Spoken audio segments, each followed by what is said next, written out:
I would say to stay focused on your goals because there's so much to learn. We only have 24 hours.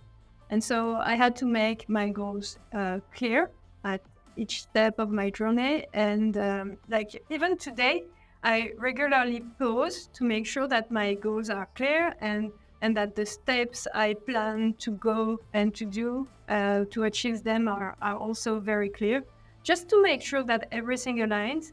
So this would be an important thing to have in your mindset because it is really easy to get lost because we have so many things to learn and days are short. I actually have a very organized schedule and I think it's really helpful for me. I mean, it really helps a lot because this way I know that I have this time to do this. If I don't do that, I know I'm going to do something completely different or something that's not related at all, or think about something and then do it and then stop a task I was doing because I'm thinking about something else. So yeah, the best way is to focus on your goals, make sure everything is clear. If it's a big goal, separate it in multiple steps and achievable steps, and in the end, you end up doing what you wanted to do.